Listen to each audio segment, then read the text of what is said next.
human male reproductive system. It consists of primary sex organ, that is called testis. Primary sex organ, testis. A pair of testes, it lies in the scrotum outside the body. Then second part is the accessory ducts. त्याच्यामध्ये वेगवेगळ्या duct सुद्धा येतील, accessory ducts. आणि तिसरा part याच्यामध्ये येतो तो accessory ग्लँड्सचा. Accessory glands. तर यात मुख्य जो ऑर्गन आहे तो आहे testis. A pair of testis, it lie outside the body within the scrotum. आणि याची साईज जी आहे टेस्टिसची, testis it is about 4 to 5 centimeter long, then 2 to 3 centimeter wide, and its thickness is 3 centimeter thick, so that we can take a section of this testis and the internal structure can be studied. तर testis हे जे आहे त्याच्यावर एक विशिष्ट असं peritoneal covering असतं आणि ते टेस्टिस अगदी सुरुवातीला बाळाच्या जन्माच्या आधी ते आत असतात ॲबडॉमेनमध्ये, नंतर ते डिसेंड होतात. तर ते आपण नंतरच्या पार्टमध्ये पाहू. असेसरी डक्टसुद्धा याच्यासोबत असतील आणि it forms the male reproductive system. Accessory ग्लँडसुद्धा असतील. 3 वेगवेगळ्या ग्लँड्स याच्यामध्ये आहे. एक आहे सेमिनल व्हेसिकल्स पेअर, याची पेअर असते.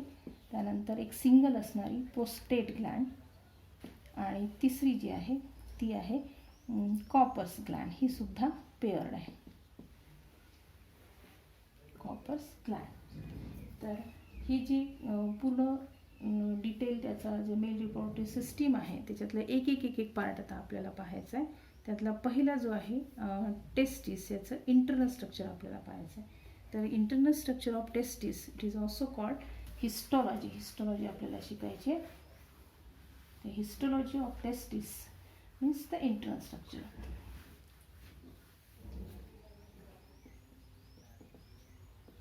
Histology of testis. So testis, जसं आधी मी सांगितलं त्याप्रमाणे टेस्टिसवर एक स्वतःचं त्याचं जे कव्हरिंग असतं it is the tunica albuginea. It is called tunica albuginea. आणि याला प्रोटेक्ट करण्यासाठी म्हणून जे पेरिटोनियल कव्हरिंग याच्यावर असेल ते थोडं अर्धवट असतं, रप्चर होतं ते जेव्हा ते डिसेंड होतात तेव्हा, त्याला म्हणतात ट्युनिका व्हजायनॅलिस. हा वरचा जो असेल तो ट्युनिका व्हजायनॅलिस. हे ॲक्च्युली पेरिटोनियल कव्हरिंग आहे जे सगळ्याच ऑर्गनच्या सभोवती असतं, ट्युनिका व्हजायनॅलिस. आणि ट्युनिका अल्ब्युजिनिया जे आहे ते कनेक्टिव्ह टिश्यूचं बनलेलं असेल, याची स्वतःची वॉल आहे ती.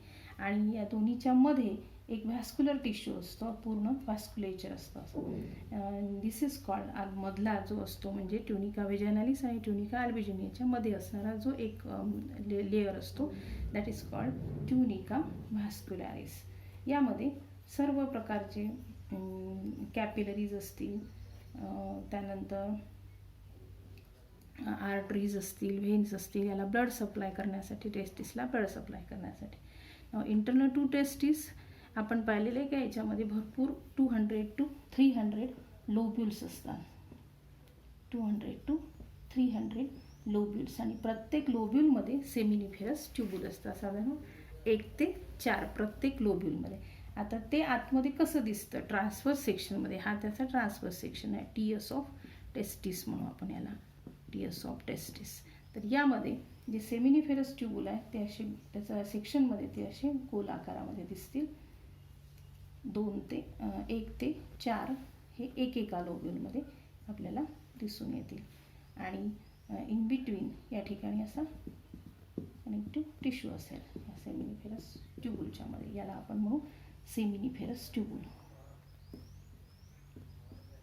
and seminiferous tubule. Each seminiferous tubule internally it is lined by germinal epithelium.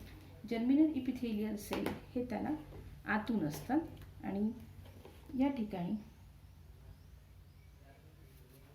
हे जर्मिनल इपिथेलियल सेल हे कंटिन्युअस नसतात, तर मध्ये काही असे पिरॅमिडच्या आकाराचे असे उंच असे सेल, असे काही उंच पण दिसतील असे मध्ये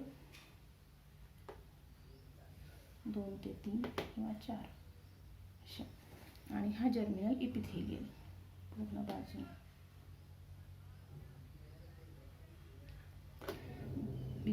Beside these germinal epithelial cells, the seminiferous tubule internally, it also shows presence of many forms of the process of spermatogenesis. म्हणजे स्पर्मॅटोजेनेसिस ही प्रोसेस याच्या आत होत असते.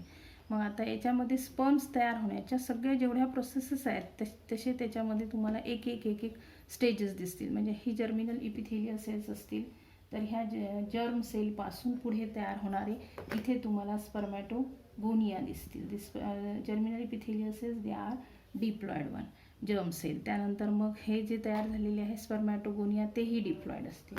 नंतर स्पर्मॅटोगोनियामध्ये पुन्हा मायटॉसिस होतो आणि त्यापासून प्रायमरी स्पर्मॅटोसाइट तयार होतात.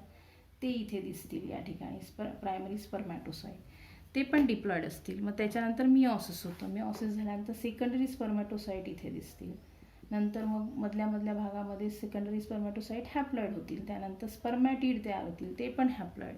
आणि अगदी सेंटरला असे पूर्ण स्पर्म्स दिसतील. असे स्पर्म्स अरेंज झालेले दिसते. बरेचसे स्पर्म्स हे इथे या सेलला पण इथे अटॅच दिसतील असे. तर हे उंचशे असे पिरॅमिडच्या आकाराचे जे सेल्स आहेत त्याला आपण वेगळं लेबल करूया. त्याला म्हणतात सर्टोली सेल्स. इथे दाखवते अशा आकारामध्ये जे असतात दीज आर सर्टोली सेल्स.